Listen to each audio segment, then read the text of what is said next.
jab, uppercut, leave you laid out on the floor. Try to duck and roll, hit and miss, now you counting stars. Should've practiced more, should've hit the mask, get out there more. Saying that you're the best, you gotta show me, son. Actions over words, baby boy, is you real or what? Talking way too much, world combat sports. Talking way too much, world combat sports. Talking way too much, world combat sports.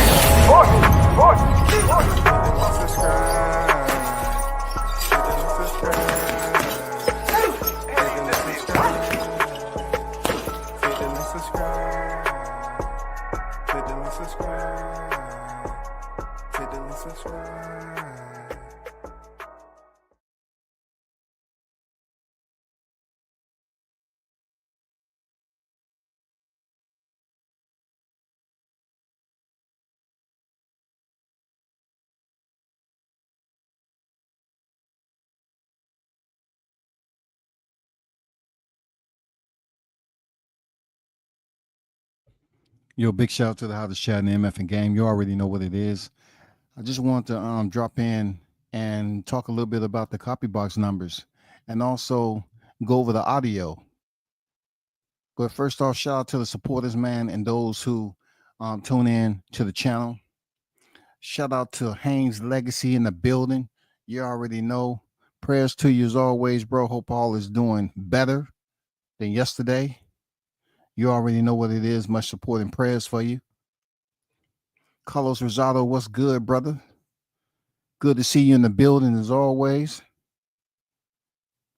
I missed the fight, but I did see Eubanks walking out. His face was swole. Yes, sir. So earlier, I was pretty much speaking about the fight. Hell of a contest. It's something different than what we've seen in the past. I'm not saying we haven't had exciting fights, but that right there was somewhat of a thriller, man. That was somewhat like an epic finale. You know, that was like a tournament final, and it was $1 million prize. And see, the one thing I often experience with boxing fans, if they want to watch the fight with you, bored. Oh, they talking. Oh man, this, that, it's all good.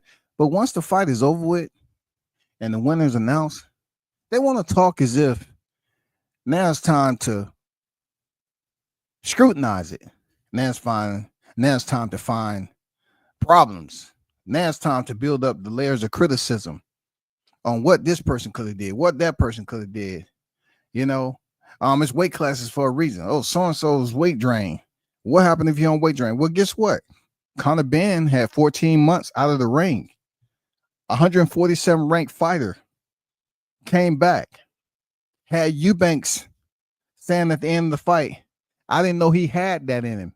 He said he underestimated Conor Benn. This is the art of war, y'all. He said he underestimated that man. Let's get to the audio of the post-fight conference. Conor Benn moving up for 47, welterweight division. Yes, he had a couple of fights at 154, no doubt about it. But the wild part about this is that Eubank's jaw is reported to be broken by a welterweight. How? If he supposedly is weight classes for a reason and he don't have no punching power, how can Eubanks, the bigger fighter, the one that they said that was weight drained, that's the bigger fighter in the room, his jaw might be broken? Why? How can that be? But let's get down to this audio. I know it's late. Conor, commiserations on the. A lot of people agreeing here. Probably your best performance against your hardest caliber opponent. I mean, just talk me through your opinion of the fight tonight. Yeah, I mean, it's a hard one to swallow, man.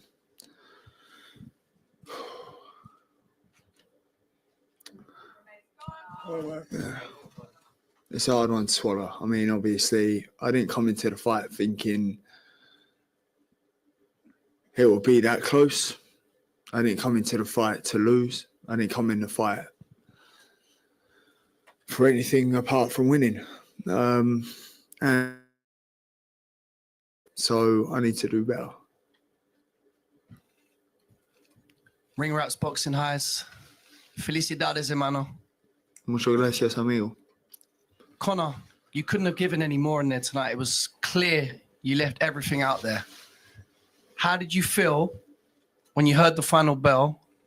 And what was it like being so close to your nemesis? I mean, I didn't think I lost the fight. I mean, I can't really say. I don't want to be delusional and say, yeah, I think I won the fight or think I lost the fight. I think it was a close fight.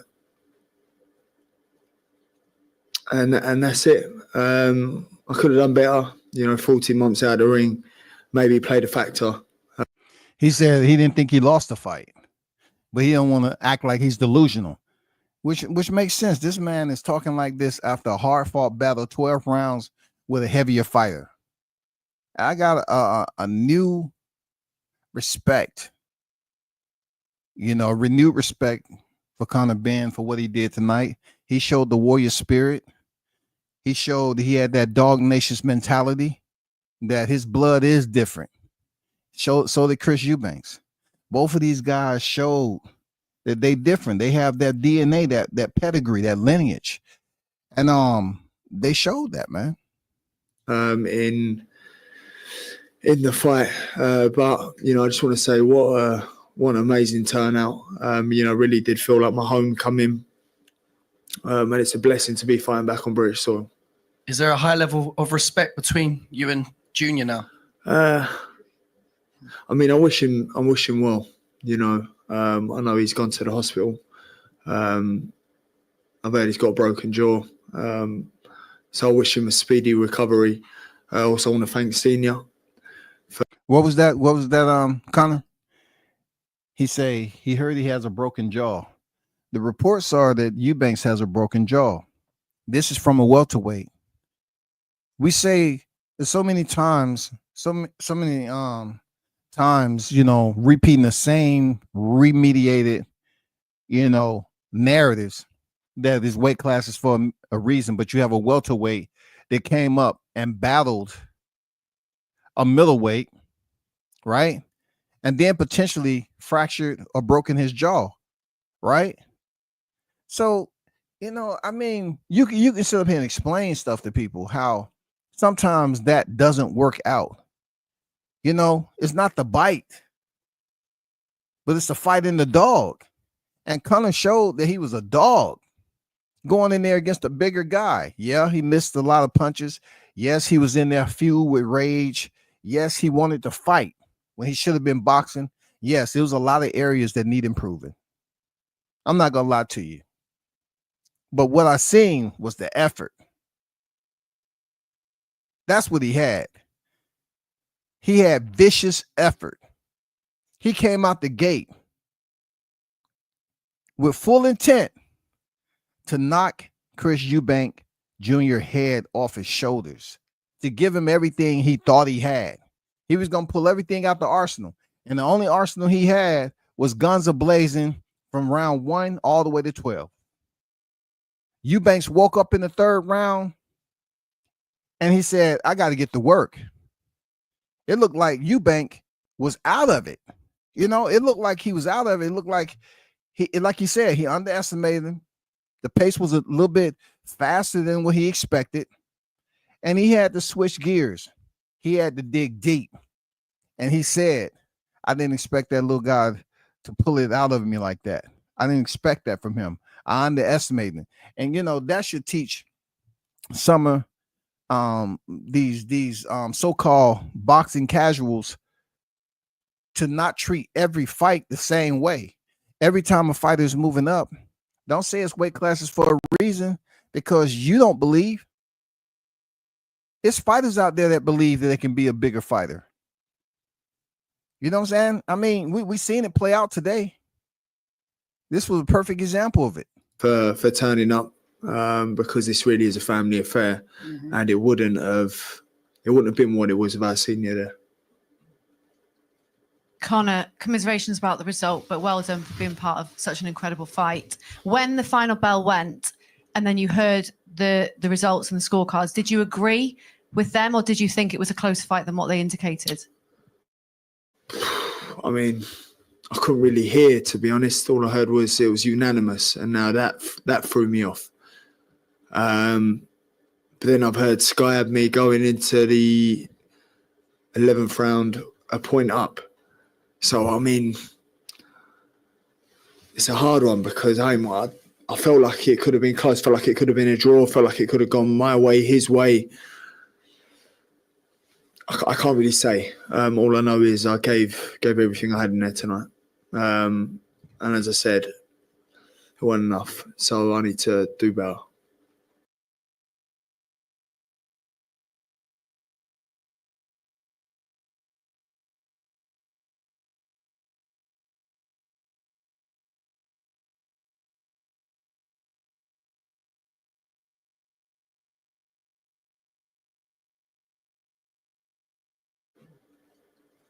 Conor, but well done for being part of such an incredible fight. When the final bell went and then you heard the results and the scorecards, did you agree with them or did you think it was a closer fight than what they indicated?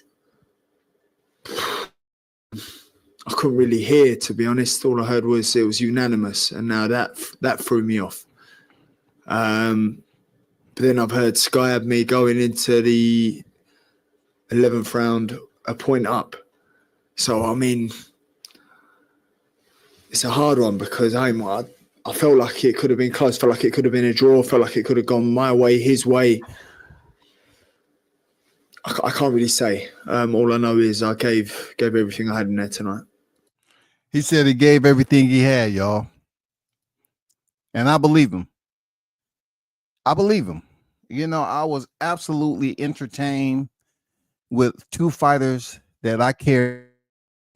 Like they wasn't on my favorite fighters list. I felt that Conor, Benn, Ped situation should be treated just like anybody else.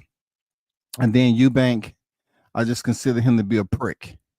You know, but me as a man, I don't care about another man's ego unless somehow, some way, it influences or it involves a deal going on or something to that nature. You know what I'm saying? It's just, I just felt like both fighters had huge silhouettes of shadows to perform in. Forget the shoes. We're talking about shade. We're talking about history. The shadow of the bright lights that their fathers left in boxing history casted a shadow over their sons. And they've been walking in the shadows of their fathers for quite some time. It doesn't matter how bright the lights been and the big fights. They haven't lived up to build a rivalry themselves like their pops. And finally, after a delay, they was able to get it on in the ring, and it didn't disappoint. I'm not going to lie to you. This fight did not disappoint, man. I just look at it like it would be great to have other fights like this, you know, often, so we can kind of grade, you know, a fighter's drive, resilience, durability. How much are they willing to fight to sustain attrition? How do they conduct themselves when they're fighting through adversity? I mean, you find out a lot, especially when it comes to boxing, when it's supposed to be advantages and disadvantages. In this case, the disadvantage was to Conor Benn, a smaller fighter, been out the ring for 14 months. A rehydration clause shouldn't be considered a disadvantage when you sign a contract. Why do we have the same, oh, it's weight drain? Why do you extract from the fight that went a full 12 rounds and say, if he wouldn't have been weight drained, then the fight would have been different? Well, guess what? What if Conor wouldn't have been out the ring for 14 months? Then what? Why do these casuals grab on to the same nail and try to pin it to the board so that everybody who walked by and say, hey, read what I got to say. Oh, I've heard that before. I just put that up there today, though. This is new. Yeah, I'm saying the same shit back in the day, but I just want to put it up there today so you can read it like it's new information. We got to get out of the habit of just considering every situation to be the same. Every human being that compete in a full contact sport isn't the same. Pugilists are built different. These two had their moments where they both hurt each other. But like I said earlier, Chris Eubank's boxing IQ was a step above Conor Benn. When it was time to box, Eubank switched it on, and also he dug into that reservoir of dog.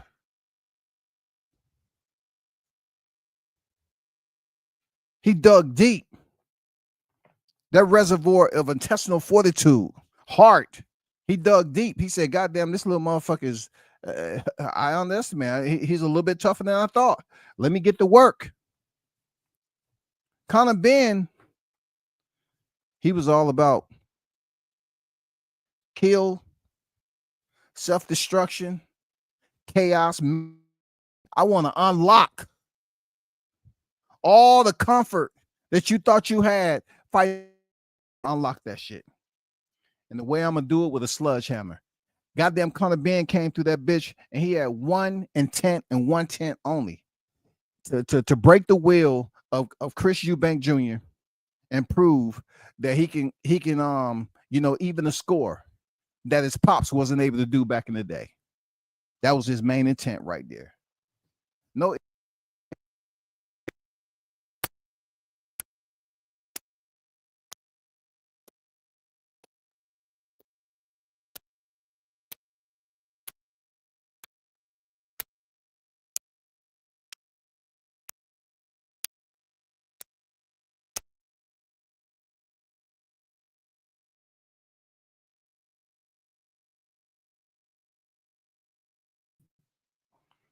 Let's just take a look at this right here.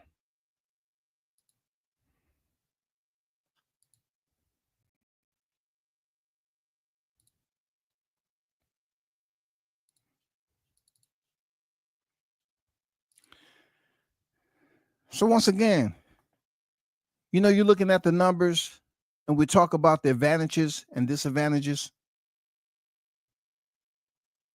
Let's go through the copy box, man.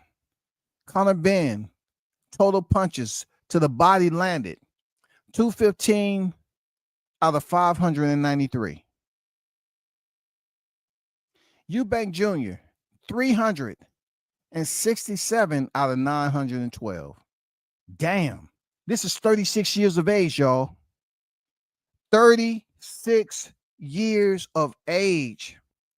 This man threw 912.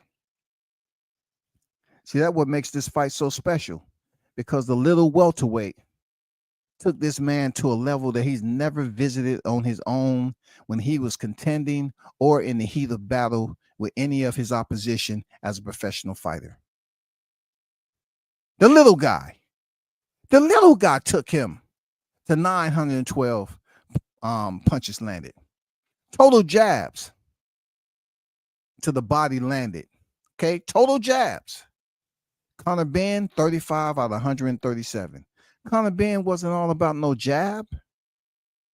You might as well treated that like contraband today. If you was team Conor Benn, he wasn't trying to attend to no jab, but Eubank did. Eubank Jr. did 140 out of 350. Benn sitting at 25.5%, Eubank Jr. 40%. He absolutely attended to the jab. This right here pretty much started the process. This right here, slowly but surely, broke up the mayhem and chaos that Conor Benn was making mistakes in. He was so fueled by rage by being slapped with eggs. You know what I'm saying? He still had the egg on the face when he entered the ring. He couldn't let it go. There's no telling the dreams that he had leading up to this fight. This guy wanted to come in here and fight like it was on the street. Eubank, he showed me something. He has this low-key type of poise, charisma like his father. He does. When you was paying attention to the opening fighter's introduction, Conor Benn was pacing back and forth like he was a caged tiger, lion, mongoose, honey badger. Then you had Eubank over there just standing right in front of his pops. Calm, cool, collective, and processing the moment. Two different entities. I said, hey man, the way Conor is going, he's gonna have an adrenaline dump. And at the time he has an adrenaline dump, I don't know how long it's gonna take him to reinsert himself, to refuel and get back in the fight. Because sometimes adrenaline dumps for certain fighters, it take them a minute to get back in the groove. But then you saw Eubank over there, just poised, really didn't show any expression. It was a learning experience for certain people. Power punches. Conor Benn landed 180 out of 456. Eubank Jr., 227 out of 562. All right. Eubank clearly was the more effective punches. What does that mean? When he tightened up in the third round, he started to place his punches accurately because he's seen the fight. He started to utilize and implement his boxing IQ. He started to see the fight play out in front of him, even though his opponent was seeing red. Eubank Jr. was seeing the fight play out. His psychological database was processing what was going on. He started getting Conor Benn timing down. You start seeing him land more counter shots. Beautiful display. Two different IQs, two different weight classes, two different mindsets. You know what I'm saying? Two fathers that consider legends. Hey, two different boxing minds in the ring with two different agendas. Say Chris Eubank agenda was to come in there and take Conor Benn hard because he said he underestimated him. And then Conor Benn, his whole intent was destruction, kill or be killed. That's what I got from Conor Benn. Kill or be killed. Let's go up here to the total punches landed. Benn, check this out. In round 1, lands 7 out of 25. In round 2, 10 out of 32. So he's gradually a little bit picking it up, right? Round 3, 10 out of 33. Round 4, 13 out of 33. It starts to level off. Let's go down here to Eubank. I'm at the top. Total punches landed. Eubank came out 14 out of 48. Second round, 16 out of 59. Third round, 18 out of 43. Fourth round, 21 out of 49. Look at the percentages. Eubank had 29.2%, just a little bit, just a smidget higher in the first round. Second round, he had a 27.1. The percentages can be quite deceiving. Then the third round, that's where he picked it up. He awakened and he said, I need to get to work. 41.9%. That's when he started to lock in, y'all. You heard it. He started to lock in. Conor Benn at the third round was sitting at 30.3%. 10 out of 33 to 18 out of 43. Look at this in round 4, 39.4% to Eubank Jr., 42.9%. Let's skip to round 6. He's at 40.3. Him, Eubank Jr. is at 40.3 to Conor Benn, 27.3. And then there was some rounds in there, like the 8th and 9th, where Conor Benn, with the total punches landed, had a higher percentage. But if you look at the amount of punches thrown, Eubank started to land more effective and more shots than Conor Benn. Eubank started to find his target. Once he got the timing down, his punch selection on the counter shots was superb. Look at round 11. 30 out of 86 for Conor Benn. 52 out of 109 for Eubank Jr. Then 12th, clearly taking the championship rounds. And 12th round, 29 out of 78, 57 out of 122. Both of these fighters, though their percentages may not look the part, you can tell the fluctuation in boxing IQ in these numbers on who started to really box and how Conor Benn started to just, really just kept the same intensity and pace, with his shots and power shots. His father even said, I was kind of disappointed in Conor. Although I am proud of him, I love him, but I was disappointed in him because he was winging shots. Eubank Jr. said he gave him his flowers. He pretty much, said he was a warrior. He I don't know his exact words, but he was like, he did great.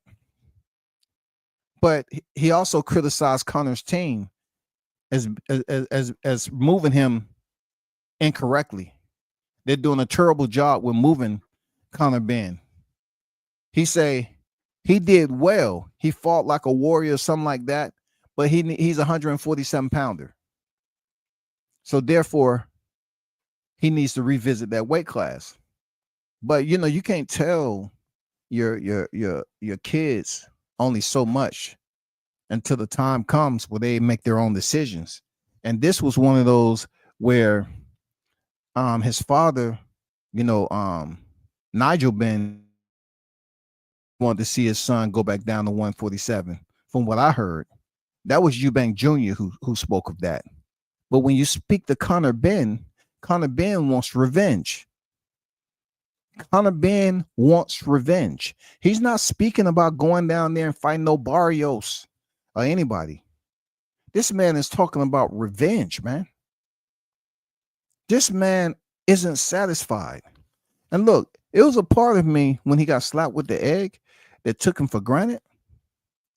But when he came out and he was fainting and he was in and out, I was like, damn, Conor Benn fast. That dude got incredible speed.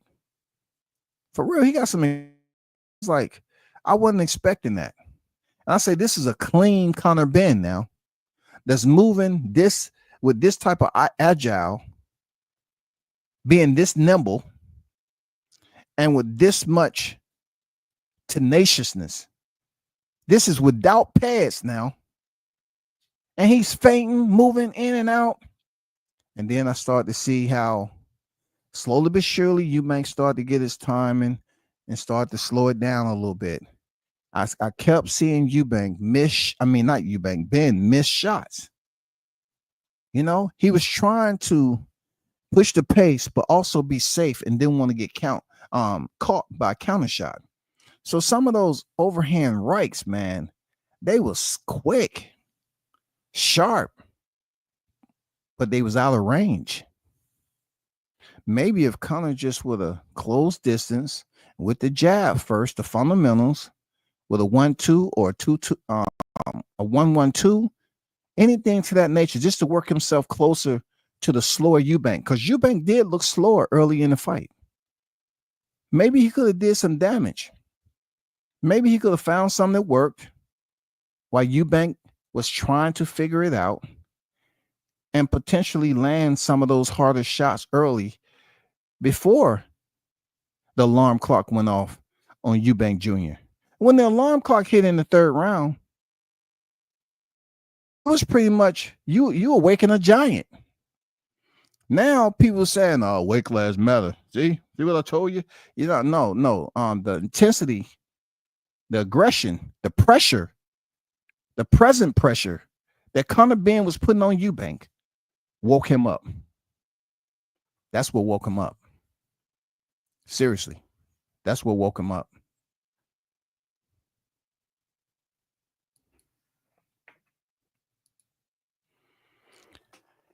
Jabs landed. Look at this now. Comparable to Eubank. Jab landed.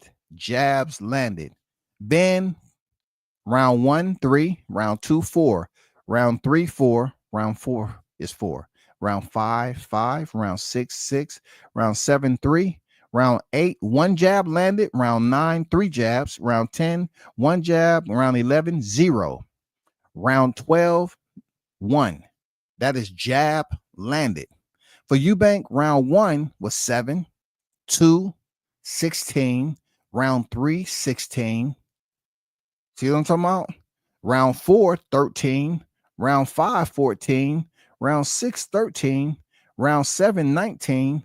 Round 8, 17. You see how Eubank is turning it up? Eubank hit the button. He had that spray.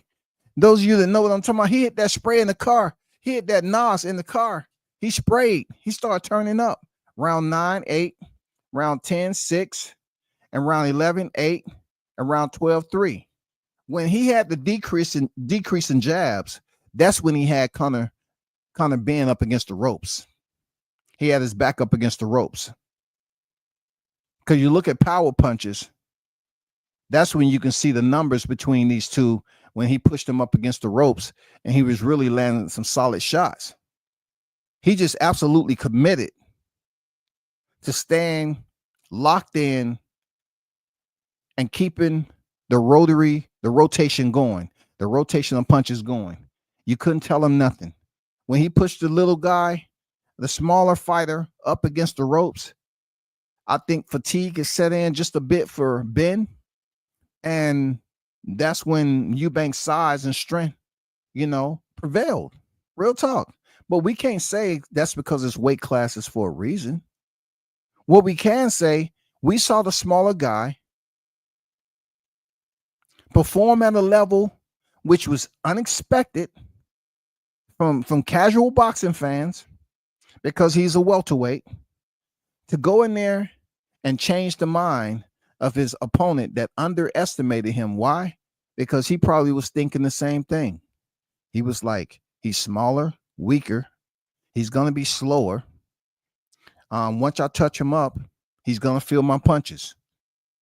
Well, the only thing that didn't happen with Conor Benn, who was clearly the faster fighter, the quicker fighter, the sharper fighter early in the fight, is that he made a poor choice to stay with the same game plan the entire fight. Conor Benn stayed and failed. I think he was a bit frightened to remove himself from the game plan is kill or be killed. He felt that he needed to establish himself. He needed to go in there with the warrior spirit and attempt to break down Eubank by all means necessary. And in the process, he found himself missing shots, being countered, taking unnecessary punishment. And over time in the fight, that shit started to slow him down. It started to slow him completely down. He found himself park benched up against the ropes, and Eubank was softening him up. Scoring. Gaining the advantage in the eyes of the judges. Conor had to think when he was given that post-fight conference. He clearly probably potentially felt that he lost some of those latter rounds, and that could have been one of the primary reasons why it was a majority decision. If Conor would have made it close in the latter rounds, then we're talking different. Potentially a draw. I thought for sure with the performance, it was going to be a draw until the 11th and 12th round. I felt clearly that Conor Benn lost the 11th and 12th round. I did. I felt those were some rounds that was very crucial to a closely contested bout. But you got to ask yourself, when will be the next time that we're able to see a fight like that? You know what I mean? When will be the next time? Let me see if I can hold on for a second.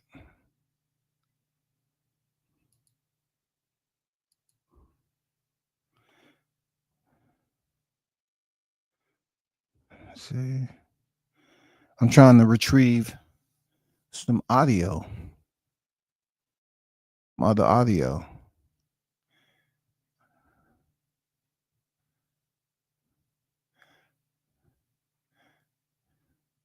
But it was a great fight. I'm not gonna lie to you. I was absolutely impressed. Definitely a fight I'll watch again at another time, place. But I liked it, man. Real talk. I liked it.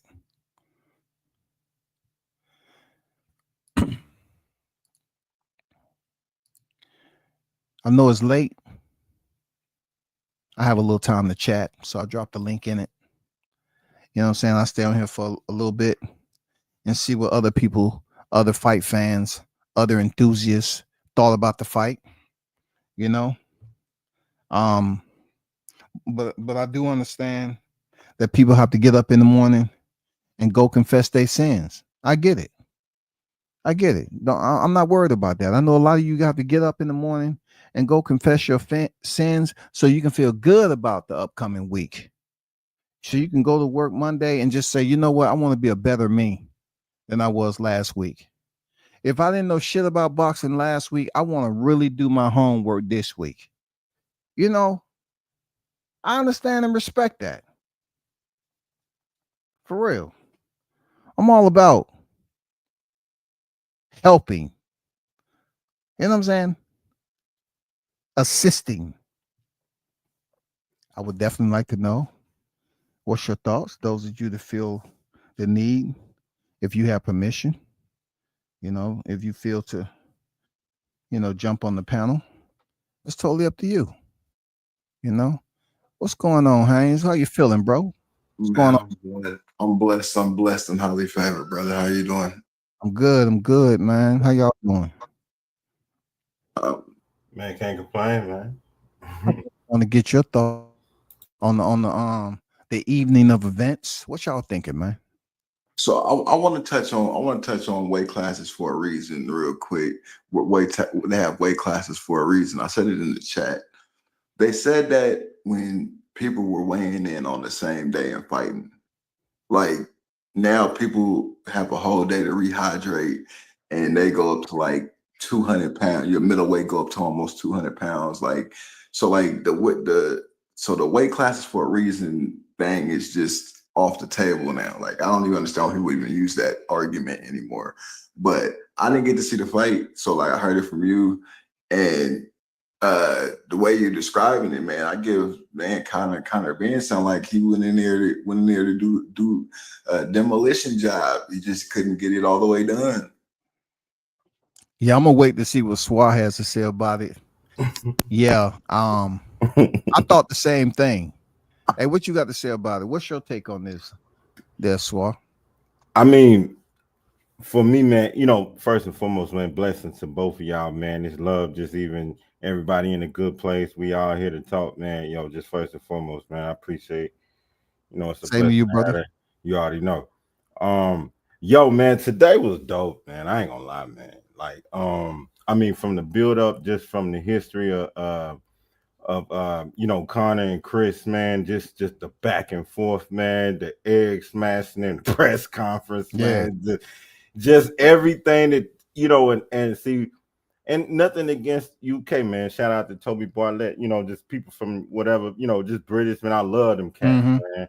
You know, but we Black Americans, it's just different, you know. Cats, you know, hit me with an egg. I don't even know what I would be thinking in my head as a black dude. You know, I don't You like, know how we, yeah, you know how we is.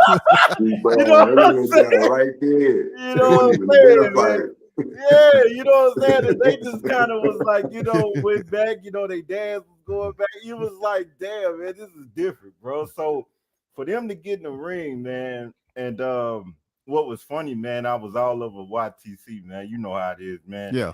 Cats didn't even they was talking about a DQ. Cats was banking on a DQ because they hated each other so much, man. So to see them cats getting there in the ring, not make no excuses, and just fight, man. Man, they did fight from the Oh opening to my the closing, God, boy. man. You know, and just man, mano a mano, man. You know, Yep. that was a fight that represented the crowd don't matter no more. Yeah, man. And that's what, you know, just to start the conversation off, that's what got me pumped, and that's what I saw, you know, just as a wide brush to the fight, man. It was just like, when you get in there, them words don't matter no more. Sometimes you just gotta throw that shit out. And Was it just me, or you know, when they was doing the ring walk, it almost looked like a movie. You know, the way the camera quality was, it almost looked like a movie, a scene in a boxing movie or something. Like two rivals coming to the ring to settle the score based off real life events, like the backstory. It just seemed that way to me. No, I'm with you too, WCS. And the reason why, you know, what it showed me, man, was that it was like I was an outsider looking in on a rich history, a bloodline. And you know, just from a American looking at how the fans embrace that rivalry and understand, you know, just seeing that from the outside looking in, it did seem like a movie, but when I looked at them fighters and I looked at how intense that was, it wasn't a movie to them. And I was like, damn, right? Man, that's some crazy shit to be in front of all them fans like that. Like, that's unheard of. And I mean, you know, I haven't seen some shit like that, you know, just on some $24.99 type shit in the US in my lifetime, on some real shit. Man, y'all making me want to get off here right now and go watch the fight. Hey, man, it was like if you can catch the fight from the walkout, oh my God, man, it'll set the scene for the fight, man. Because I'm not gonna lie, I haven't seen nothing like that in a minute. Like with the like Swar Jones said, the bloodline that's associated with the pedigree and lineage. This man, it lived up to the billing, bro. I ain't gonna lie. You already know, like you already know. You know what's crazy, man. And I didn't mean to cut you off, Haynes. My bad, man. It was just like, you know, like what's crazy. When I didn't understand what names meant, last names meant, until I went to the military, fam. And that's real. Yeah. Because like when they called me by my name, it was like they called everybody in my family by that name. And you know what I mean? Because I was the only one representing my bloodline of that name. There. Reminds me of football. Yeah.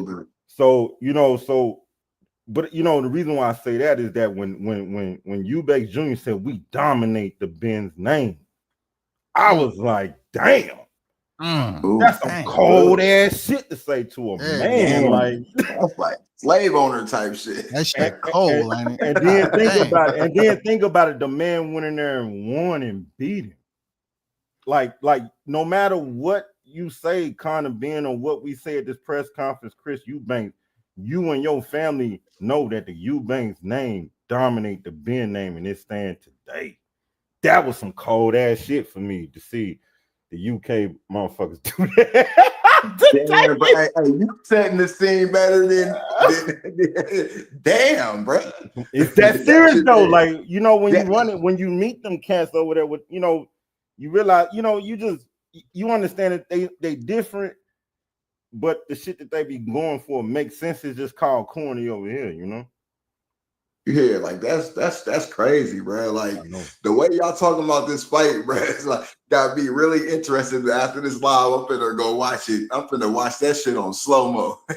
Like that's crazy, bro. Cause like I'm not really into UK fighters too much, man. Like I I really stay in the. I like the American boxing scene and the fighters we have here. So like, it's a lot of fighters. So like, you can't study them all, bro. Like it's. I mean, you could have a healthy dose of everybody though. Like you can know the names and who they fought, but like studying their fight styles and all that, it's kind of tough just to have every person in your repertoire. Like if you got a job and shit, bro. Like, but you know what, fam, man, and you like that's one thing, man. My man is transparent, man. That's a blessing, man. That's a gift to have that. Yo, man, like straight up, man. It's like when you got a fighter's mentality, man. You know what? On seriously, I was talking to my son about this. One of my homeboys, he was right there. He was too, man. When you got a fighter's mentality, man, the biggest thing you want is a thrill and a challenge. Like you're not worried about the win or loss. You just like the feeling of getting up for some shit that you want to do. And when you get older, you know, you got to get the 9 to 5 and all the other shit, you know, the thrill kind of, you know, but that dog in you stay, you know what I mean? It stay. And when I see fights that represent, that's why I love boxing. It's the only kind of format that that I'm familiar with from birth, just from when I was growing up, that represented that mano a mano, like it's me and you, ain't nobody else. And see, we gonna get this off right now. That was one, and see that ain't got no continent to it. You feel me? Yeah. I follow that wherever it goes. It don't matter what it is. So that was one of them fights. If you can find a fight like that, I hope American fans do that. Like, yo, just go with a juice set, man. Yeah, it's true. Shit. Because that was a hell of a fight. I mean, man, dog. Anyway, y'all go ahead. I don't want to carry on, man, because I got to roll. I had to get on with somebody and talk about it. Yo, yeah, hey, you felt like me. I said, man, I gotta do a panel. I gotta open a panel up today, man. I want to get it on fight night before Sunday hit. But what up, OG Golden? How you feeling, bro? Golden, what's going on, gentlemen? How y'all doing? I'm good, man. Y'all doing all right? Yep. How about Hey, yourself, Golden, man? how you going, brother? I'm doing fine, man. Can't complain. Man, I had to run out and miss the fight, but I caught the replay of it, man. I liked it that on there I see Roman Connor, he came out swinging too wild, man. Yeah. He came out swinging too wild, man, and leaving himself open. He came out too anxious. He wanted to really knock him out. But it was killer be killed with him, bro. yeah. I think if he would have slowed himself down and really tried to fight, he probably would have won. But you got to give the Junior, man. He held his own, even though he was rank drained. But at 12th round, I thought he was gonna knock Connor out at one point. He had to go all up, boy. He was putting hands on his ass that 12th round. Yeah, and he wasn't stopping. There wasn't no 1, 2, 3, 4. Some fight 1, 2, 3, 4, 5. Pause. 1, 2. No, he just kept it going, man. He stayed on the gas. He stayed on the gas, and see, that's what you call, that's do or die. Like you said earlier, that's do or die. I mean, he went in. I mean, shoot. He was tired. But he was determined to keep that name. Like they say, shit. They own the Benz. Fuck that shit. That's cold, man. That's cold. That's real cold, ain't it? God damn, that's cold. That's real cold. But I thought, I'm gonna be honest with you. I thought, that daddy was some shit. What you mean? Eubank Senior. Yeah, I didn't like the way he handled it all through. He didn't feel like he didn't have no confidence in his son to win the fight. The shit he been saying. They didn't say he wasn't coming to the fight and shit like that. He said contrary to what you believe, suspense is good. So what he was telling me is he just put it out there so people be more attuned to see if he was showing up, and it worked. Yeah, I thought so too. I said, that was part of the plan at the last minute. But if he didn't show up to the fight, I think it would have affected his son. It would have hurt him. I'm glad he did show up though. A big old fight like that. You don't fight the daddy, now your son fighting the son. You better have your ass there. Yeah. I can just see. Oh man, my bad. Go ahead. Go ahead, recess. Go ahead. No, I'm just saying he did the right thing. That's all. Now I'm trying. So Connor Well, I'm gaining Conor was the bigger fighter. I already know he's a heavier fighter than he usually fights heavier than Conor being. So I could just see how this is going to segue into You mean Eubank? Canelo. Yeah, Eubanks. I'm sorry, Eubanks is a bigger fights at a heavier weight, and I could just see how this is going to segue into Bud and Canelo, and how at the end of the fight, like y'all was saying that Conor being like basically started getting beat up the last 2 rounds. Hey, y'all know this gave me fuel. You know I'm be on that ass tomorrow about No, this. but he got his jaw broke. He got his jaw broke. So obviously the power can obviously translate, and we all know that Crawford's a better, more well conditioned fighter than Ben. Not taking anything away from Ben, but like man, I don't say that shit. I don't want people to say, oh, that's the weight classes are for a reason. That's why Conor Ben lost. That's not the truth, bro. Like from the way y'all are talking about the fight, he lost because he didn't stick to the fundamentals.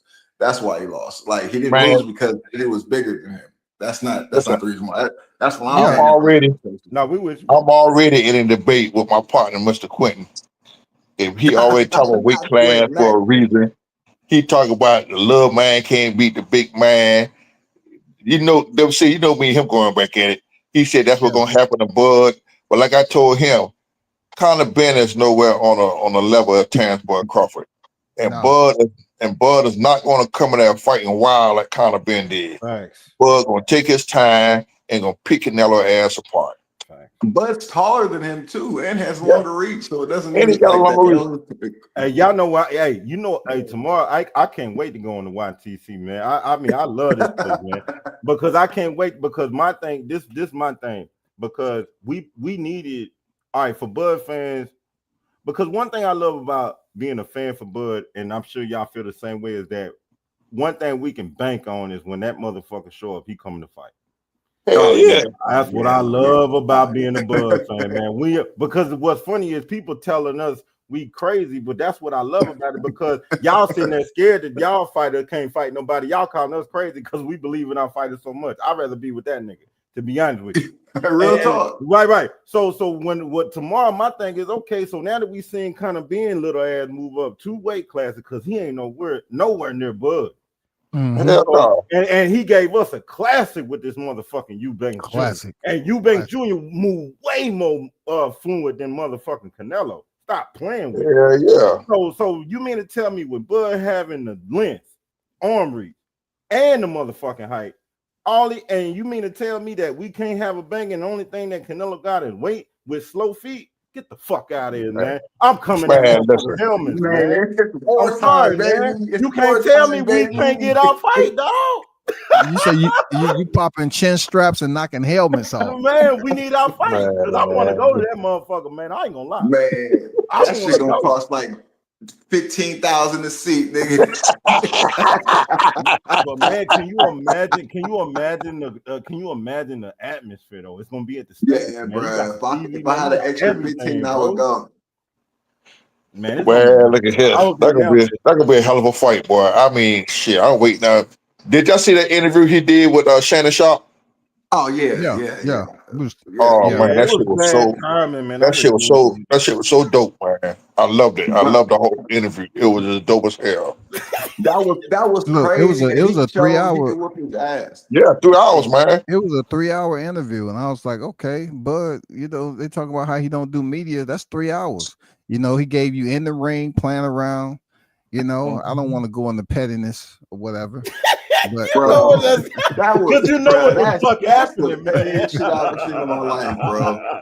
Capital, man, because he know what the fuck going on, man. I don't even know why Buddy didn't even have to answer that question like that, bro. Like, what question? What question?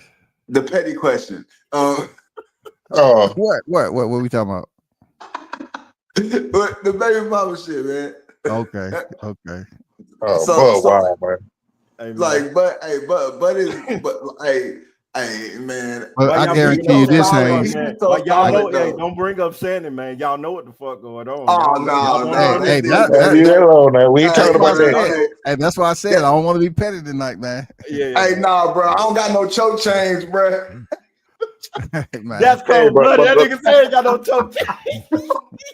hey, but the thing I like about the comment that Bud made in there, Bud said he feed off that negative activity shit. You feel what I'm yeah, saying? yeah. When he's saying that everybody say he can't do this and he can't do that, he said that bring the beast out of him. He said he love it. He love Got it everybody from his down mama. here. Hey, His hey, hey, mama. hey, G. I believe him. For real, I Yes. believe him. Shit, listen, WC, if y'all notice, I think about it, said every fighter that ever talked shit to Bud before the fight and that pissed him off, what happened to their ass? They'll Got beat up. They got slapped. beat down. They got beat down They, for real. they got their ass knocked out. I When want goddamn Canelo to talk shit. I want Canelo to Canelo ain't start gonna talk talking shit shit. to him. Canelo go listen. You go back. Hank Lundy talk shit. What that boy name is? John talk shit. Got his ass knocked out. Jose, Benavidez Jose talk shit. Benavidez. David Benavidez talk Benavidez. hella shit. Yo, I mean, Jose Benavidez. He got his ass knocked out. Earl Sprinter. They talk so much shit till he got the shit whoop out their ass. you You already feel what know. I'm saying? You already know I was gonna say July 29th. Massive. Yeah. Oh yeah. Never That's see him say that that's shit so Memorial much, man. Day. He got you saying it all the time. He got me saying that shit all the That's the time. only. He like, That's the only way I reflect upon that day. Oh yeah. The T-Mobile He said massacre, baby. reflect. That's it. That man said reflect he upon got me that. saying that shit, bro. But listen, that man won't even come back to fight no more, man. He ain't coming back to fight. I don't know why the poke keep thinking that man Bro, coming he back. going to He ain't coming jail. That's back. what he doing. He going to jail. That's what he doing. He going to jail. How would That you think? Man, I know, but hey, man, How you hey, think Connor would do it at welterweight though? Look I how think hey, I think listen, Connor would bro. get him hell at welterweight. I think he gonna get Boots hell. If But cause he do you think he can make the weight though? he can make 147. Okay, I mean, unless he can make the weight and still perform like he did tonight, I think he'll do well at Yeah, 147. yeah. yeah, I think he would take over 147. It's gonna be a hell of a fight. I mean, he just got that for him to be out the ring for 14 months and put on performance like that. He was damn good. Yeah, it You was feel what I'm good. saying? As long as the That test was come good. back, as long as the test come Mhm. back clean, he Clean, should Hold be on, good wait a to you minute. go. know. Hold on, because Crawford been out the ring. It's gonna be for how long Yeah, when he fights? he fought August, so 14. it'd be just All 13 months. Yeah. 13. So I'm saying he's gonna Yeah, come up for so 13. I don't see why Crawford didn't have a little tune up No, between. but I see, don't know. I can see I like what Crawford doing. He allowed his body to get used to the Adjust to weight. that weight. yeah, He's not piling all on at once. He piling on slowly. Then he yeah. letting his body get adjusted to it. You feel what I'm saying? Yeah, And, yeah, and that's a good thing because he yeah. want to wait to training camp. That you put on Yeah, all you that gotta weight at make one weight and time. then No, you gotta man. make weight and then try to make weight again. Yeah. Yeah, I nah, respect man. that. Yeah, makes He sense. doing what he's supposed to do. Let his body get used to that weight. Walk around with that weight on you. Get used to it. And you know he in the gym training with that shit.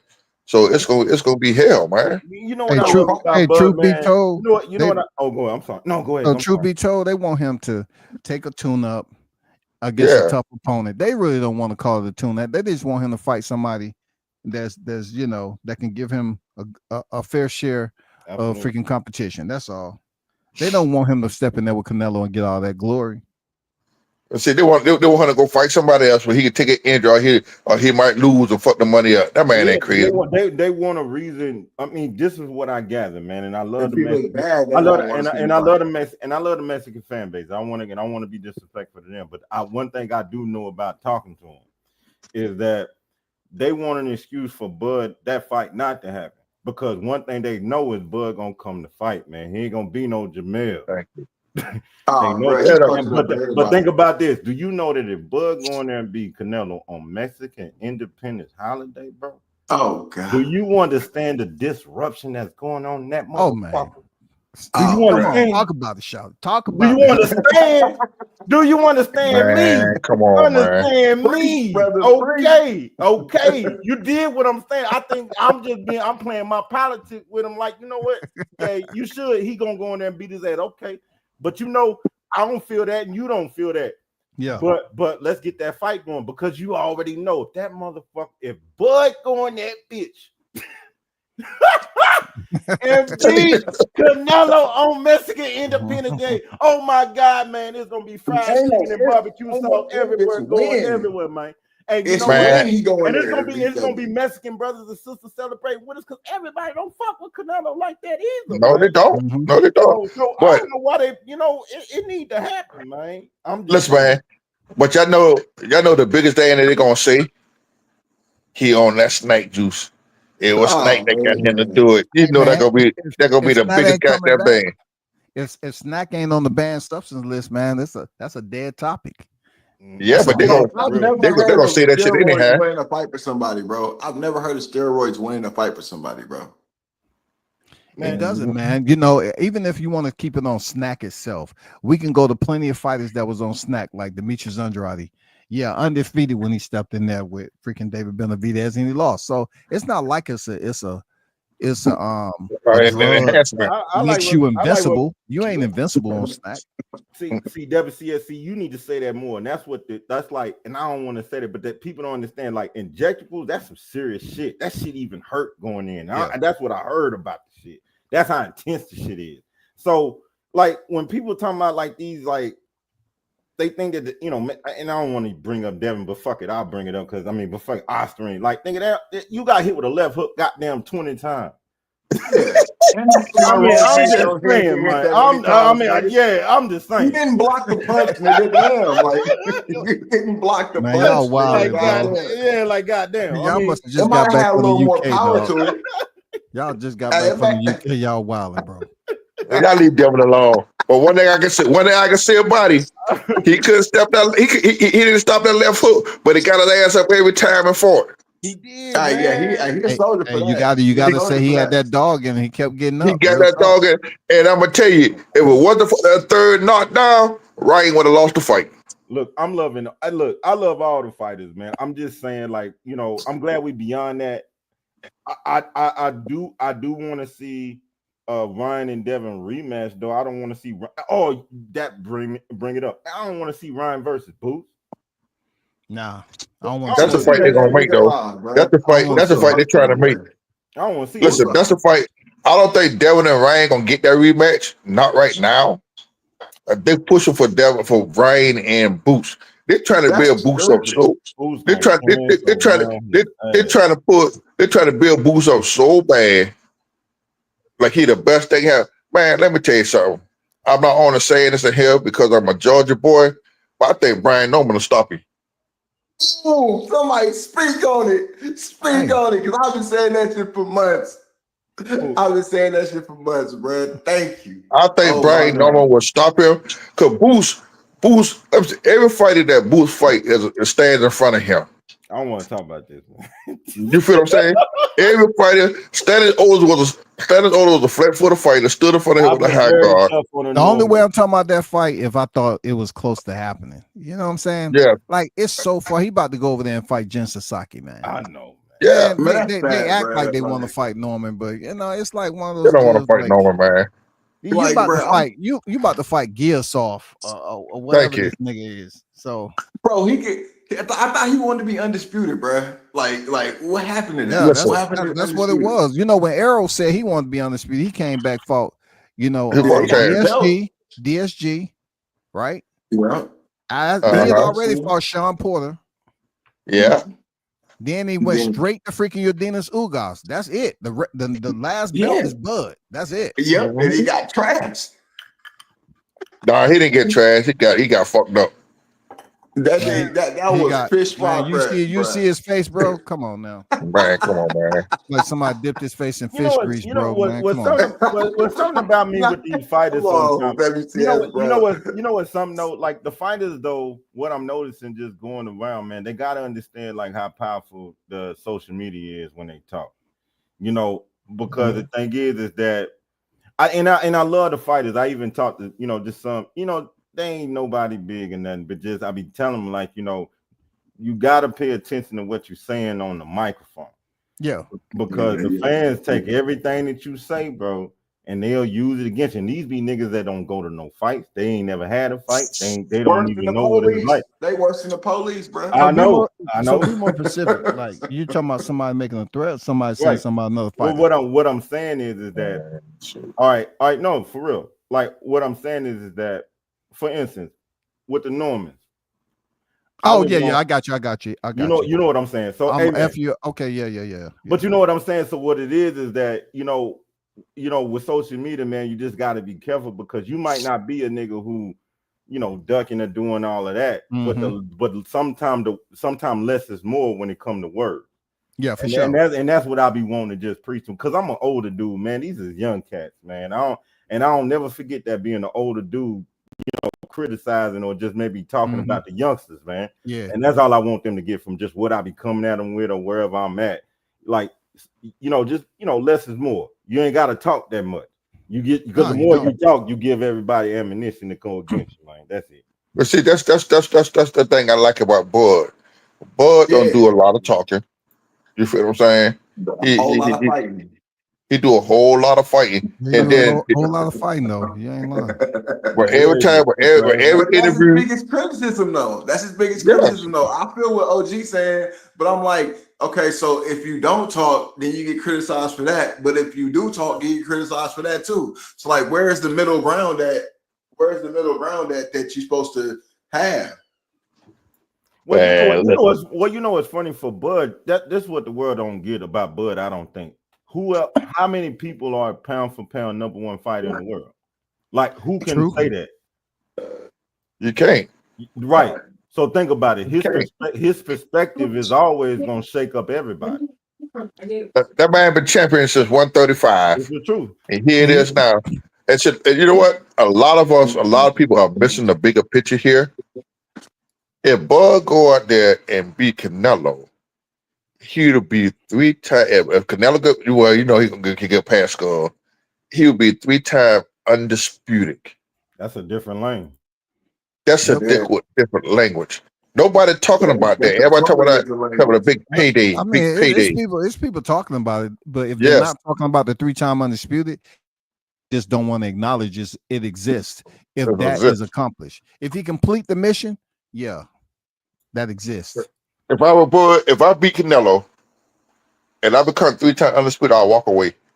Man. I'm But done. that I'm done. I'm I would. done. He but I should, had nothing but else to that money, prove. that Listen, bag, boy. But you know what's so listen. dope about Bud, man, is like, and that's why, like, when I'm listening to him and I'm just by myself and I listen to him talk, man, I'll be like, man, this man is really the number one pound for pound fighter that's been Yes, in about 10 years span. God damn. Yeah. So you I'm got to like, look at it. This would be his. but you know what? Like, at first, when he used to have his interviews, it used to kind of rub me the wrong way sometimes. But I just want to land my plane because I haven't been able to kind of like verbalize this before mentally. You know what I mean? So it's like, Verbalize it, brother. right. Verbalize that shit.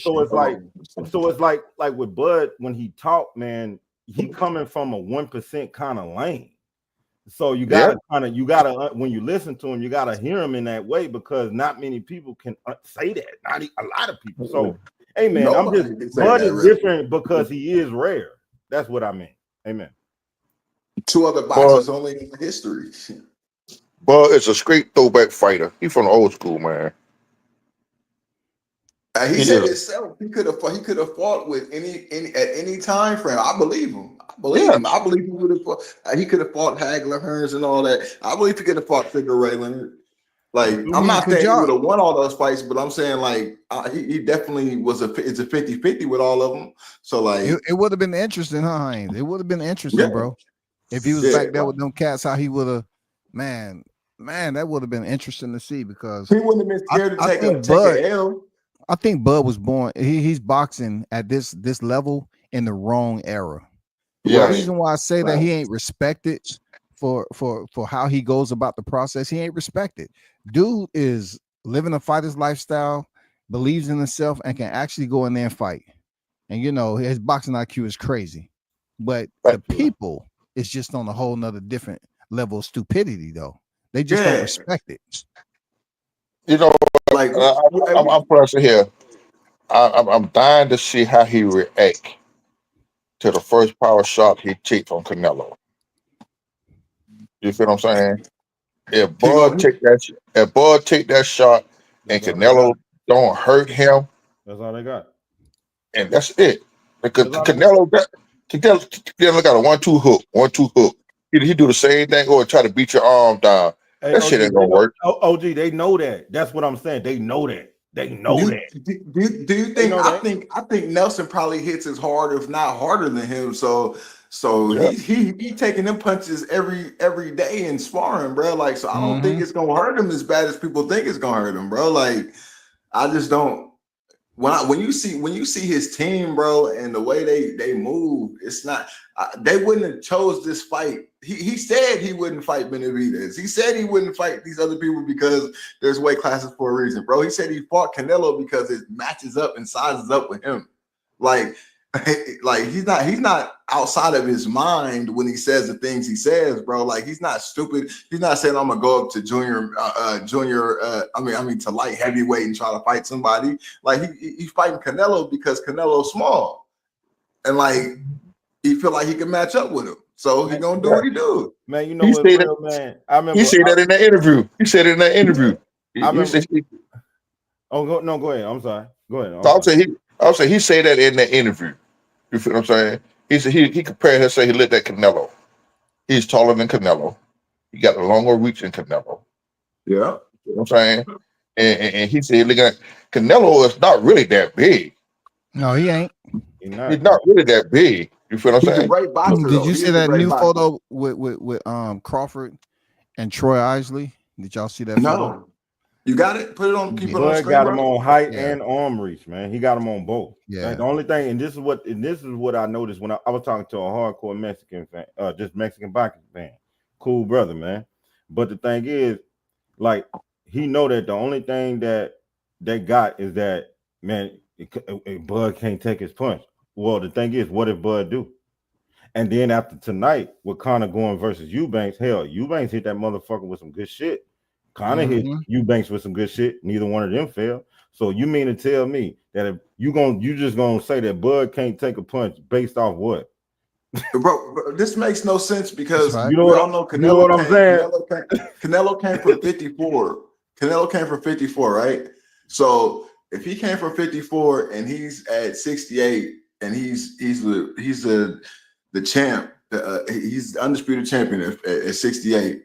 What would make somebody think that a natural 147 pounder couldn't do the same thing? Like, I don't understand the logic in people when they say the things. If you can hit, you can hit. Period. Like, it doesn't. Like, just because you're smaller or shorter doesn't mean that you can't hit. Your power changes because you're smaller. No, I know people that got out of prison that look like barrels and shit. Like bro. Okay. Like, if you can fight, you can fight, bro. And you know what's crazy? Like, man, 5 pounds of pressure, man. Man, listen. Fight, yeah. Listen, Yeah. this the key thing this is the key thing here. What's going to happen if Bud put Canelo on the back foot? Canelo cannot fight on his back foot. We never seen it happen before. That's the problem. Yes, it is too. Yes, it is too. Go back and watch that Bivol fight. When Bivol put Canelo on his back foot, Canelo was lost. He couldn't do shit. He took a couple steps backwards, but No, I he wouldn't put call that fight off the back foot, bro. He pushed Canelo back a plenty time. I just watched the fight No, again I the mean, other like, day. He made Canelo fight on the back foot for a minute. when He I made when I Canelo think of fight. fighting off, when I think of fighting off the back foot, I'm thinking of like of you actually having a game plan to fight off the back foot, you're still feinting, you're still pivoting, you're still doing all the things that you would do if you were going towards a person like that. But see, Canelo can't fight off the back foot. Canelo to me, Canelo's not a good fighter come off the back foot. See, Bud can fight. See, Bud can fight come off the back foot. And who was he standing against? Sorry, my bad. Who's he standing against? WCS? WCS. That was still probably taking a phone call somewhere. Y'all know who he's standing against? Who is he standing against? In the picture on the screen. Because the dude is big as hell. The dude's big. Crawford big as shit now, bro. Look at Crawford, man. Man, Damn, Crawford big. boy is solid. Boy is Bruh. solid. Did you see that man's hands when he had with What? Shannon Sharp? He was Come standing next to on, Shannon man. Sharp. He had them, man. I Boy would got hate some to big get old hit by hands, that man, man. boy. Boy I got hate some to get big hit by hands. him. That's I'm ready. nasty. Listen, I'm ready at the time, man. only thing that really give me a little doubt about this fight is the judges. Oh It's yeah, the yeah, judges. yeah. It's It the got to be a judges. dominant performance. It got to be a It's got- dominating, Because like, listen, they're gonna go for Canelo. I mean, shit. Even in that Bivol fight, the first 4 rounds they get Canelo, and that's some bullshit. bro. The thing is that boxing fans do though that I respect about a lot of boxing fans. If a fighter lost, they lost, bro. Like, and Right. that's just what it is. Like the referees can lie all they want to. Everybody gonna know you lost, bro. Like That's just like you lost. that's just like You lost. that's just like Like, that's just like Hell Grease knew he lost that fight. That was just don't want to hear that, but Hell Grease lost that fight. What y'all think about Crawford's size in him versus a middleweight? That's Troy Isley. He's a middleweight. oh my goodness, that's a middleweight. Mhm. Oh, Ball at the same size of that motherfucker, man. Come on, man. Crawford but filled bigger out than nice. him. It looked like Yeah, he don't put yeah. on some muscle. Clearly, you can see his shoulders and his chest and all that. Damn, bro. He's And feeling all right. that was it. If you look at it, his whole body is filling out. The Yep. legs, everything. It's just not like the upper body. See, like Mhm. Wilder did when he put on all that weight, he just put on the upper body when he didn't build the legs and that. But Bud Man, putting it ain't on no weight hope for Wilder's everywhere. legs, bro. No, I tell you, he put all that muscle in the chest when he fought Fury the last fight. My boy should, I'm a Wilder fan. I'm a diehard Wilder fan. If you're gonna put on weight, you should build your legs up too. I mean, it's difficult at that size, but I get what Yeah. you're saying. Do at least some strength and condition. Yes, yes. And see, a lot of people don't know, forgetting Bud got a master in his corner. I'm telling Oh you. yeah. Bo I'm man. telling Oh you. my The god. mad scientist, yeah. Man, I'm telling you. I guarantee he done dissect Canelo down to the nitty gritty. Yep. Yeah, there ain't no I hope for that man. guarantee you, he don't dissect Canelo down. He don't broke him down, build him back up, broke him down again, and ripped him apart. Hey, y'all, what y'all think gonna happen at the Skull fight? I hope Crawford make that trip over there. You know what I'm saying, and build up the fight and get in the ring or He gonna something, be there. man. He gonna be there. Bud gonna be I there. hope he get in the ring, man. I hope he get in the ring talking shit or But something, man. that ain't his MO though, to get in the ring. No, it's not. It's not. I know it's not, but I'm trying to get him, man. I want him But to if you're talking about get doing this something to bread. shock, put some shock value into this potential fight. Yeah, It'd be nice. Potential. I mean, as long as Canelo wins, it's on. I don't want Canelo to try that shit what he did with Caleb Plant and Crawford pick this nigga up and dump him on his head, man. Because Crawford all about suplexing niggas. He got to pick Canelo up and dump him on his head, man.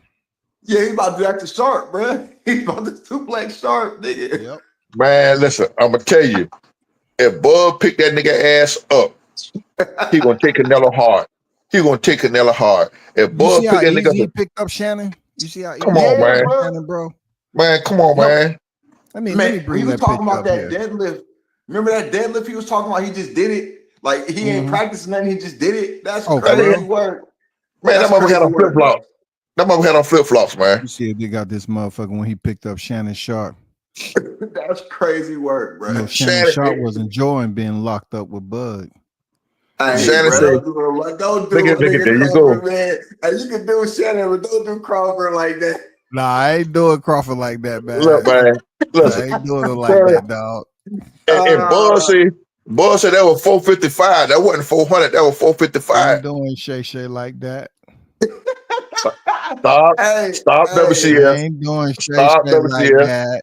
Hey, man, don't do Shay. Stop Hey, it. shout out to Shay Who named that club? Hey, bro, that is Shout kind out of to weird, though. Shay. Club Shay, bro. Come on, bro. You was a whole grown ass man talking about a crow Shay. Stop. He a Stop it. grown ass man, dog. He a grown ass man. Man, I'm just saying, I ain't trying to start now with Shay, man. Shay got a little bit of issues with goddamn restricting air pipes and jugglers and oxygen. And Preventing going in doodoo oxygen. shoots and shit. He goes in doodoo shoots and He all types likes of the crazy. goddamn starfish gazer. Call him the starfish gazer. That's what Shannon Sharp is enjoying. Starfish gazer. Bruh. Hey. Anyway. Man, this is the Hey, shakedown. let me respect my elders, man. I got OG on deck, man. My bad, bro. Hey, man. My bad. Hey. My bad. Get a tambourine, man. I didn't, that's just a tough subject for me because, Yeah. Getting back to the interview, man. That part where, he's talking to Crawford about, I guess, money and what he Right. was getting paid at Top Rank, and I saw that some people ran with that because they felt the Top Rank didn't do enough for him. And I said, okay, let's just say that is the case. That Top Rank could have did better. He was still getting some good guaranteed money. Right. He was the high paid. He was the high paid watch with guaranteed money. Yeah, he was getting year. guaranteed money. So why are you just brushing that off though? Yes. He was getting getting guaranteed money. He was getting what, $3 to $4 million guarantee per fight. Hey. And That that's was at the beginning, like towards the end, he was getting like 7. And But like, listen, see, we got Sean Porter, he got like that's 8 where the or fella something came like out. That's where the fella came out with him and Bob. Because Bob wanted him to take a pay cut when he fought Kell Brooks in the bubble, and Bob bucked on him, told him no. But he still had a fight remaining after the Kell Yeah. Brook fight. That's what the Porter fight. And he made $6 million. And he got $6 million guaranteed. Porter made $4 million guaranteed. What's wrong with that? Talk that shit, man. That's what I'm saying. Like, bro, like OG. all Look like you've fighters. been out here on these streets a little bit, man.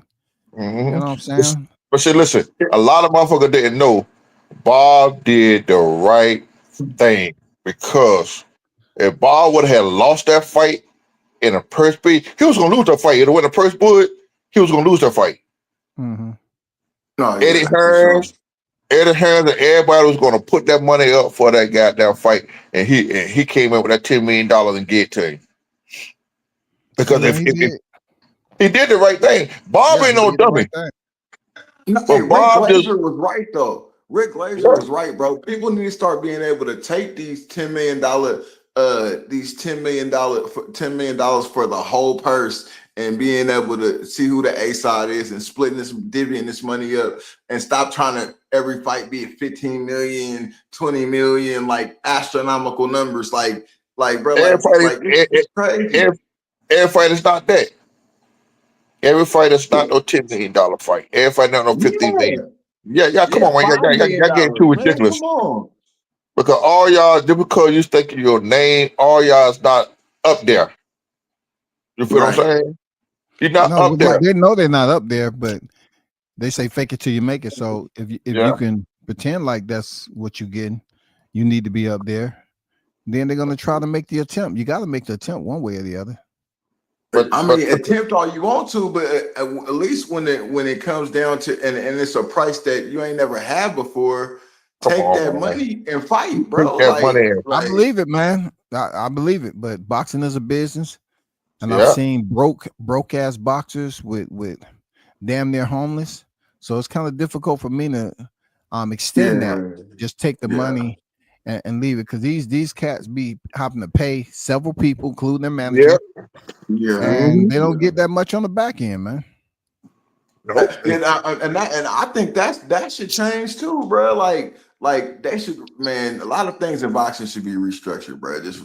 But it's not going to be like you said. It's not. There's nothing to restructure because there is no structure. So I think that's what Turk is doing to a lesser degree, trying with the ring thing, trying to make somewhat semblance of structure. But I don't see Tank or anybody like that going over there to fight for that ring belt and none of that shit. Like it's unless he offering a whole lot of money, and it's like, bro, you can't offer every fight a whole lot of money because money does run out. Like nobody has an unlimited supply of money. Who said it runs out over there though?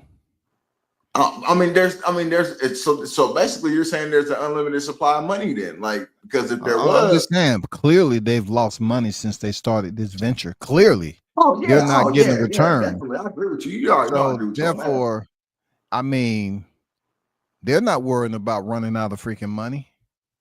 Yeah, But you no. don't think they plan on getting money? And you don't think they're doing this for an Just think about investment? this, Haynes. If you looked at some of them pictures that they have over there in Riyadh season, and the amount of legends that was paid, room and board, flight, reservations, everything to come over to Saudi for a whole fight week, enjoy, you don't have to pay for nothing. We're talking Right. about damn near 40, 50 motherfuckers, dog. Yeah, it had to be at least 3 You million, think they nigga. worried about a budget? Man, they got a I, lot of people that came over there more than once, man. And their but I'm whole saying, expenses is paid and everything. but I mean, at some point, they're gonna have to like rein it in. I mean, like, so there's no point of having a business if you don't want to profit off it. Like, I mean, like, unless you just They love deals boxing with that other much. business too, right? They deal with entertainment, biz and music or something like that. They deal with other business besides boxing. Hey, I WCS, mean, Yeah. WCS, Yeah. you know they own WWE, right? who? Who Riyadh season? Reality? Yes. When did that What? happen? What that happened?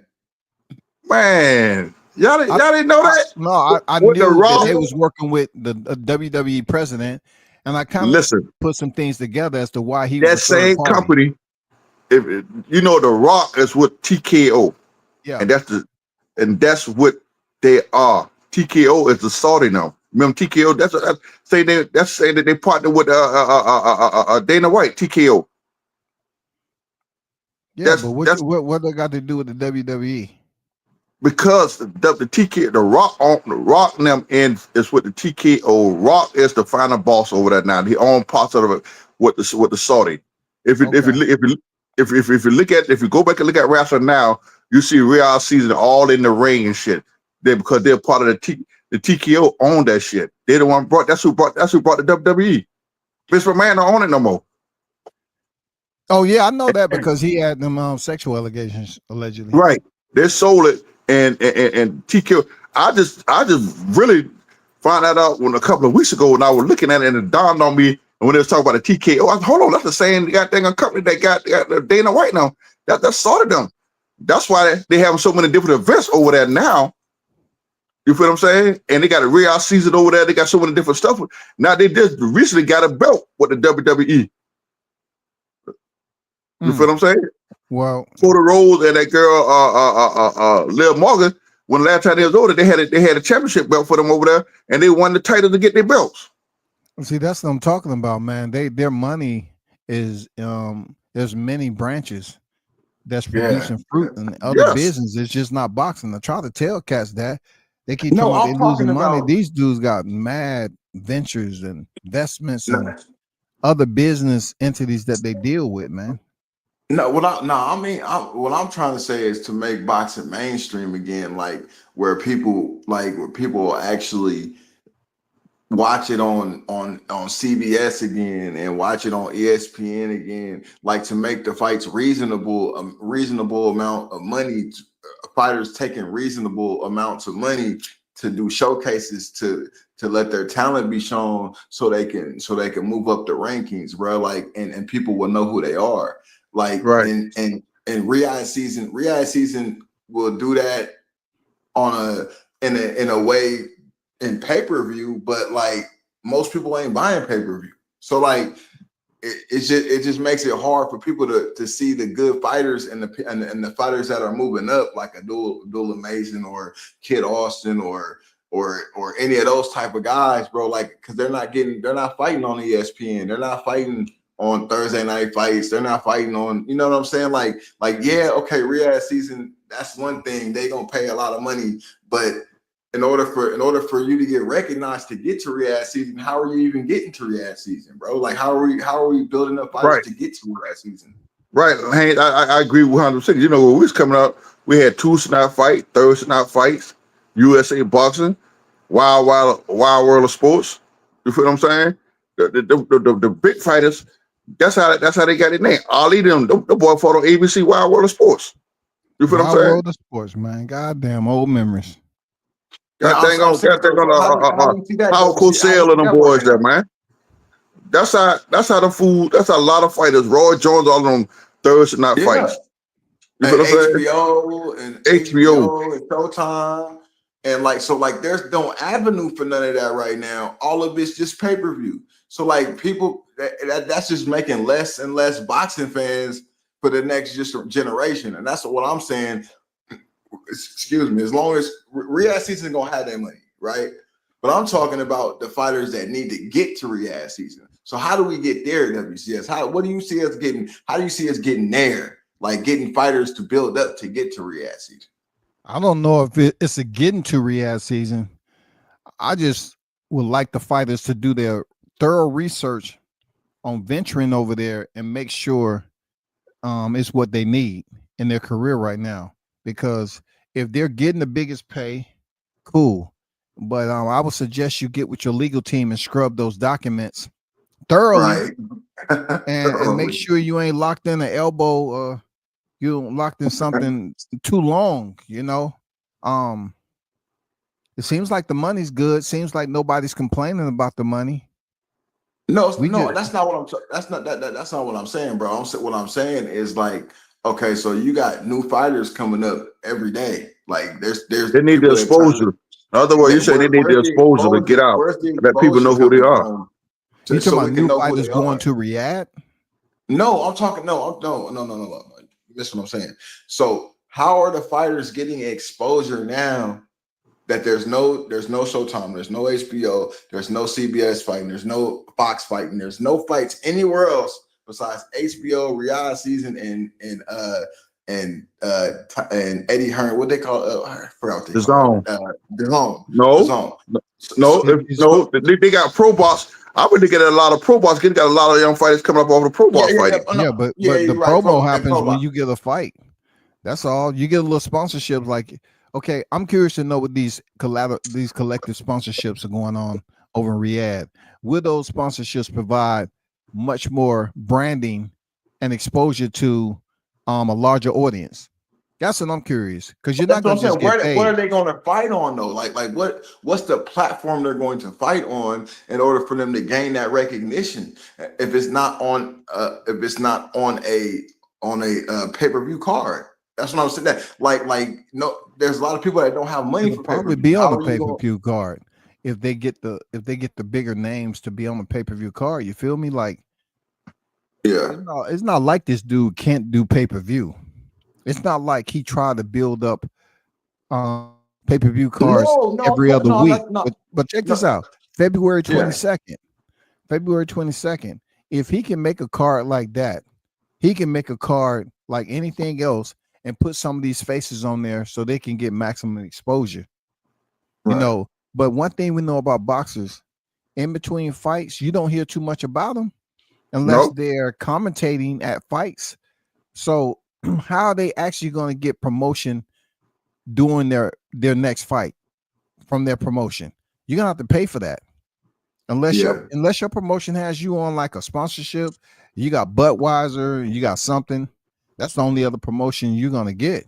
Teofimo's Teofimo got Budweiser. Have you seen him on a mainstream Budweiser commercial yet? No. Nah. Don't want to see him. I mean, there's some fighters out there that have sponsorship, like Xander Zayas. Xander Zayas is sponsored by Bud Light now. Do you see him on commercials though? Local advertisement pays a lot of money too, though. Like, yeah, but so the boxers don't get local advertisement. Like if Bud Light put them on a Bud Light commercial, Haynes, right? Right. They still, if they get proceeds from that, they got to pay their manager and they got to pay taxes and everything else. Yeah. They still have to pay their manager, even though it's just them. Yeah, man, it's crazy, right? That's their manager. I didn't know that. Yeah, they manager What? get a percentage of anything that they might get from Bud Light. Yeah, they manager got to see that too. Oh my God, that's nuts, bro. I mean, So like the fighters boxing, they gotta ask for a take. lot of money. They gotta ask. That's for what a I lot was of trying money. to tell people, bro. Like, I don't really sweat when fighters be out here negotiating what is perceived from others to be over the top, overpricing themselves. Nigga, you ain't paying their motherfucking bills, man. You gotta pay their Damn, bro. bills. So $1 million that get taxed, and then they gotta They get taxed taxed. from 600 people. No, Damn, first of bro. all, let's see if you're a champion, Haynes. Let's just say you're a champ first. Your sanctioning fee gets off the top. 3%, Gone. 3% at least. 3% gone. Gone. That's right off the rip. Taxes gone right off the rip. 40% gone. Yeah. Gone out of there. Then you got to think about, the manager and everybody else you got to pay. 15%, 10%. And then you got to get what's left over, bro. So if you get $1 million, if you say you get $1 million on a card, nigga, you probably going home with 300,000 at the most. And that's what Brian Norman then was talking about. Like you want to force me to pay the toll to cross the bridge because Top Rank is not promoting my fight, and I'm walking up out of here with less than freaking 500,000. I mean, I'm not going over to Philly. You offer me 1.7, but if it's all over with, I'm below 500,000. Yeah, bro. I didn't, bro. That's crazy work right there. Like when you get into the nitty gritty of it, bro. Like, yeah, that's just nasty work all the way around. So like a fighter has to literally get like 1.8 just so they could take home $1 million. Like they got to get they have to get enough. Yeah, bro. Like get enough. So anybody that's getting less than 2 million a fight is really getting less. It is not taking home $1 million, bro. They it's over for them. Like that's crazy work. I never thought about it like that, bro. Like they really so Tank can be like, I'm getting 2.5 guaranteed, nigga. You really getting $1 million. $1 million guarantee, like that's crazy, bro. So because that guaranteed money is already divvied up now, like it's already divvied up and taxed. Nigga, like you're done. Like, bro, like that's crazy. They doing all that work, bro. Them niggas, I seen boxers, bro. I done been to gyms and they ain't even on the high level, bro. Like, and they work hard, bro. Yeah, they work hard because they feel it's opportunity for them. Stay ready so you know how to get ready. But unfortunate part, in you staying ready, you hopefully one day that you finally gonna get the pay you deserve in some big fights. You know what I'm saying? You want to stay ready to continue to climb. You don't want to stay ready. No fights. You're no phone ringing, no nothing. And you start to question your team like, God damn it, what's going on, man? I want to fight now. Oh, we getting you one. They get you a fight. You ain't making that much money. Yeah, give shit for it gets frustrating sometimes, bro. Mm-hmm. It gets frustrating, man. These fighters, they go broke, they done. That's why you see someone's got outside jobs. Shit. Yeah. But never said, what do you think about the electrician last fight he had, boy? Yeah, he went in there and did his thing, didn't he? Yeah. That man went in there and got a stoppage and said, you know what? I'm boxing full time now. I might be a problem for somebody. Shit, yeah. I mean, shit, because he an electrician, I mean, he can't fight. That nigga, he put some work in. Yeah, he put some work in. He went in there and showed out, man, getting signed up. He on the high right now. Yeah, shit. His damn ring and shit, that performance he put in there with Shakur Stevenson, that put him on the mouth. Yep, that's what got him signed, inked, dried. Yep. I'm happy for him, man, because he's one of those stories that he always gonna remember, that he was a last minute replacement who performed good enough. It wasn't the best, but he performed good enough to get signed to a promotion as a last minute replacement. I mean, just imagine he would have had a full count. He probably gives Shakur a better fight, a little tougher fight. What? If you would have had a full count, man, we might have a different conversation right now, OG, for real. Yeah. Mm-hmm. See, because matter of fact, he was the last replacement on another fight card and came in and upset Turk boy. That's why Turk won any fight.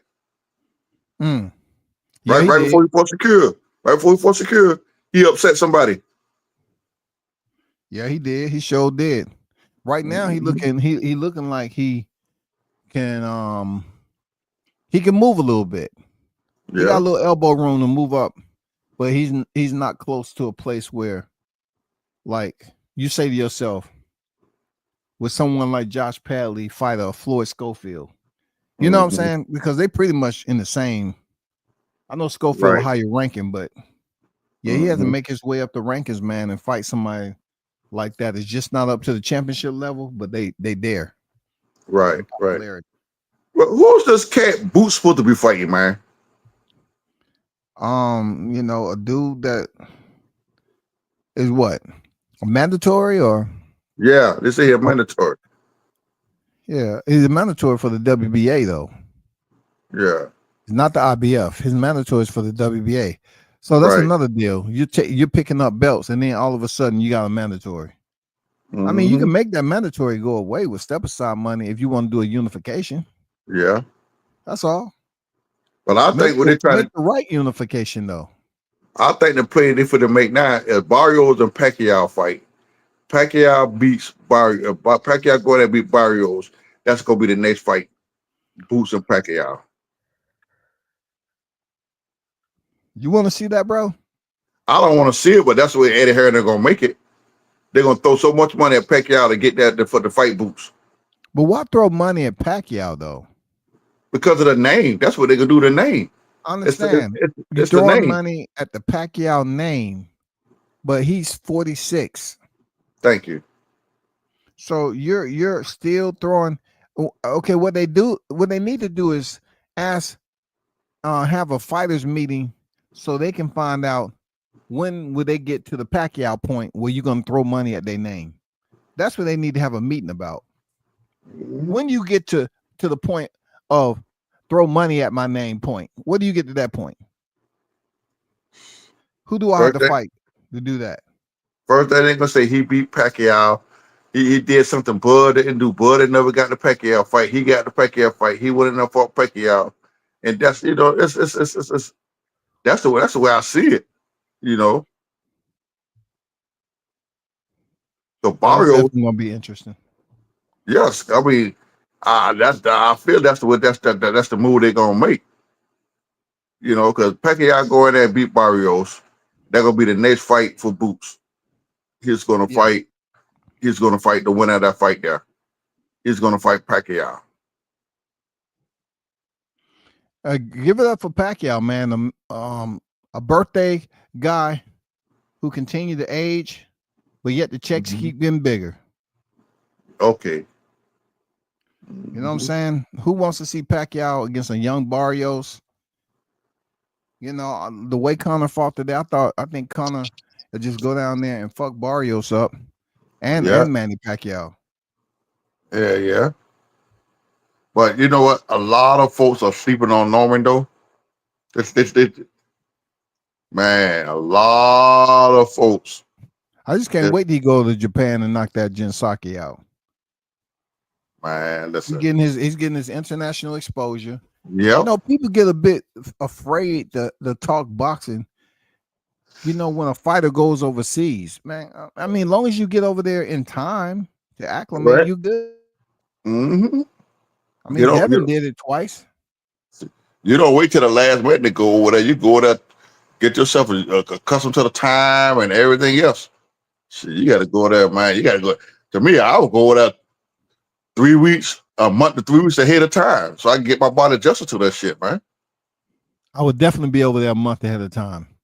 Yes, Real man. talk. I'd definitely be a month because the last week is gonna be fight week. The Yes. third week, you know, you really want to be on weight and not holding because jet lag can allow your body to hold water. Yeah. That's a fact. Uh-huh. Yeah.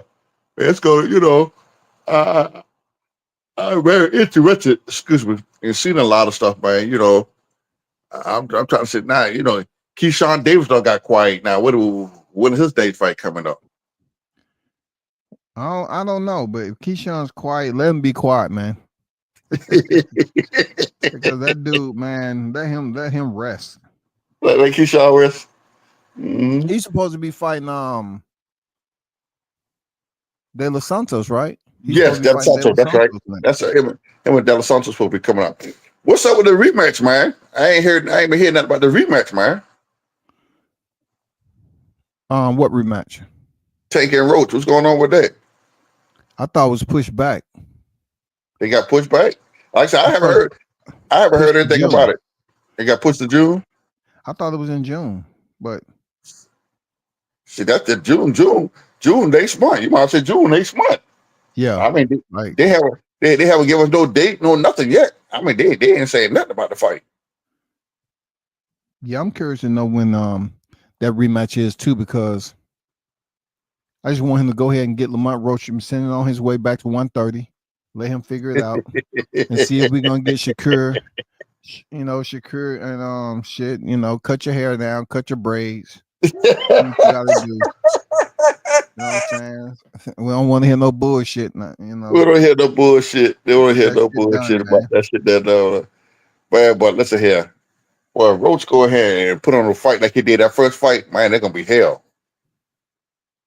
I'll take that away from shit. I think Tank was a little stunned because of he didn't expect the Roach to put up the type of fight that he did.